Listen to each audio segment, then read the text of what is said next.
The soul did not step into the duat in silence. Once the wrappings were tied, once the amulets were placed, once the family's laments had faded, the real trial began. For in the halls beyond the earth, words carried weight, not as poetry, not as ritual alone, but as the measure of truth itself. The Egyptians called them the negative confessions, a litany of 42 declarations, each beginning the same way: I have not. It was not enough to have lived. One had to speak what one had lived, to stand before the divine assessors and declare with steady voice, I have not stolen, I have not killed, I have not spoken lies, I have not caused pain. Each confession was a thread, and together they wove a tapestry of a life in balance. There were 42 of these statements because there were 42 judges, divine beings who presided over the regions of Egypt, each representing a piece of the whole land. The soul was tried not in a single glance, but in the eyes of every nome, every district, every part of the two lands. Just as a pharaoh had to keep harmony across all Egypt, so too the common traveler had to show harmony across every part of their life. Imagine standing there, or kneeling, for most would not dare stand upright before such power. Before you, a hall stretches vast and high, its roof lost in shadow, its walls painted with stars. Torches flicker against columns carved with feathers of ma'at, and around you, 42 presences shift and wait, each silent, each demanding an answer. They are not cruel, they are not angry, they are patient, expectant, their eyes like polished obsidian, reflecting whatever truth you carry within. The confession begins. I have not stolen from the temples, simple but vast in its meaning, not merely about theft, but about respect for the divine order. I have not slain men or women unjustly, a reminder that violence disrupts balance. I have not withheld milk from the mouths of children, a confession both tender and practical, a sign that care for the vulnerable was as important as grand gestures. I have not caused the Nile to run short, says another, meaning, I have not wasted the water, I have not hoarded life itself. Each statement was an ethic of daily life, not lofty abstractions. To be truthful meant to be fair in trade, to be kind in household, to be just in judgment.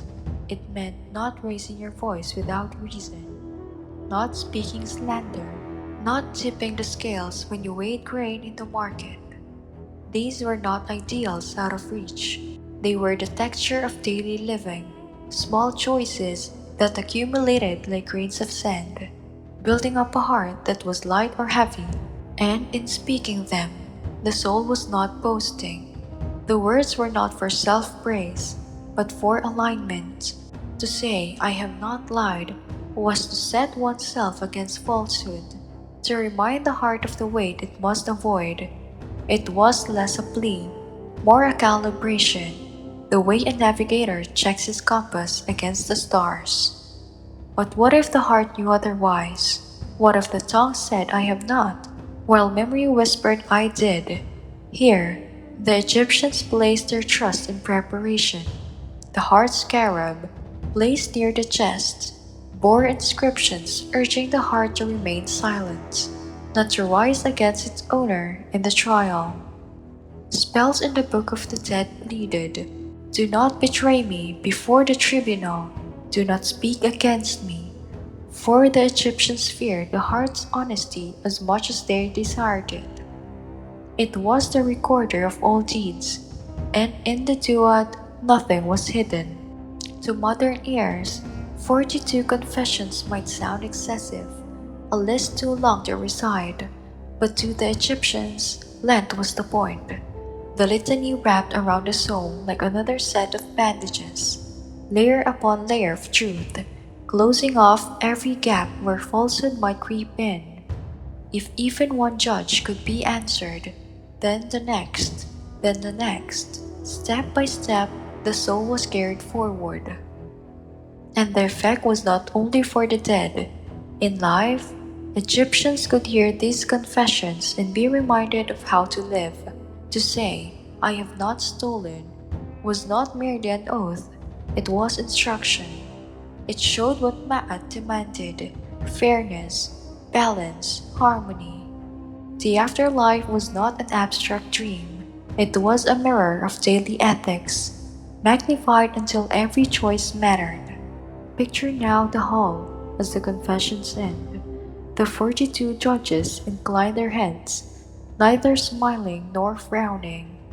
The air is heavy with incense, with silence, with the weight of words that have settled like sand. The traveler has spoken, but words alone are not enough, for in the next chamber waits a true test. The scales, the feather, the heart itself placed upon the balance. Stay with me, because beyond these 42 echoes lies the most famous moment of all, the weighing of the heart. It is not metaphor alone, but the very hinge of eternity. A feather on one side, a heart on the other, and a silence so deep it decides whether you move on or vanish. The journey through the Duat was long, but for every soul there came a moment when the wandering stopped, and all roads led to a single chamber. The Egyptians called it the Hall of Ma'at, though some spoke of it as simply the Hall of Two Truths. Here, beneath ceilings, painted with stars, upon floors polished like dark water, the heart itself would be tested. The hall was vast, lined with columns carved in the shape of papyrus stalks, their green tips painted so bright they seemed to shimmer in the torchlight. The air was heavy with incense, coils of smoke drifting upward to vanish into the high rafters. Around the hall stood 42 judges again, silent and still, waiting not for words this time but for proof. And at the far end, upon a dais, sat Osiris, Lord of the Dead, his skin painted green for rebirth, his crown tall and white, his crook and flail crossed over his chest. He watched, not sternly, but with patience, as though eternity allowed him to wait forever for this one act. At the center of the hall stood the scales. They were not ordinary balances or bronze or wood. They were said to be made of cosmic order itself, a mirror of the equilibrium that held the world steady. Upon one side lay the feather of Ma'at, pure, white, weightless.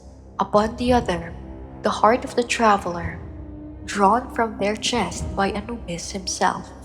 The jackal-headed god moved with the care of a surgeon, lifting the heart not with violence but with reverence.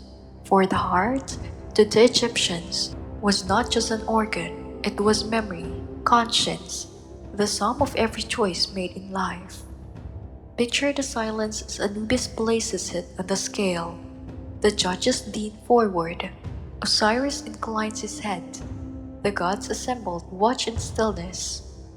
Thoth, the ibis-headed scribe of the gods, stands ready with his palette and reed pen, prepared to record the outcome in ink that will never fade. And nearby, waiting with jaws open and eyes gleaming, crouches a figure more dreadful than any serpent or guardian before. Ammon, the devourer. She is part lion, part hippopotamus, part crocodile, a combination of the three fiercest beasts the Egyptians knew. She does not chase, she does not hunt, she does not roar, she waits, for her role is simple. If the scales dip heavy, if the heart outweighs the feather, she will consume it in a single gulp, and with it, the soul's chance of eternity will vanish. No fields of reed, no reunion with family, no rising with the sun, Only silence, only nothing. To the Egyptians, this was the greatest terror, not torment, not fire, but oblivion. And so the balance hangs, the heart trembles, remembering. The feather lies still, perfect in its lightness. This is why the negative confessions mattered.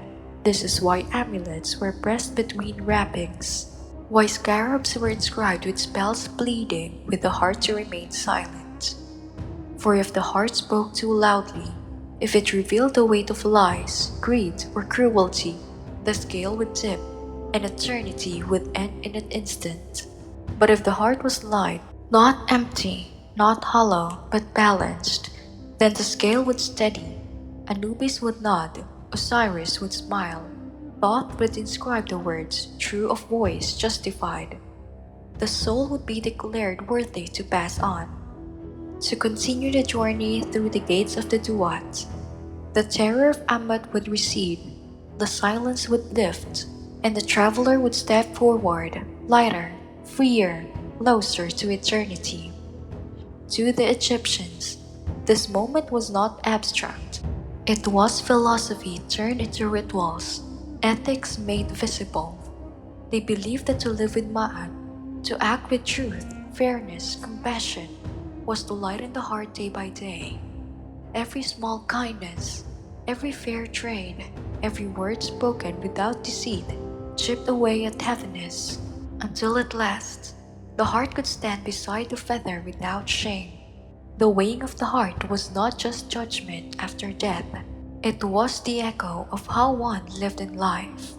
You can imagine the awe of it, the hush as the scales weighed, the eyes of gods and spirits upon you, the awareness that all your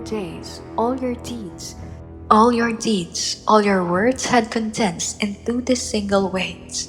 For most, it must have felt unbearable, and yet the Egyptians held hope, hope that the balance could be kept, that the heart could be lighter than the feather, that eternity could be worn.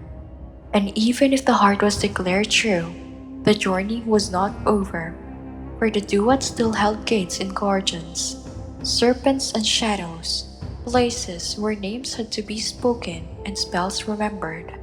To pass through safely, the traveler needed words of power, secret names, protective spells, and the memory of priests and ancestors.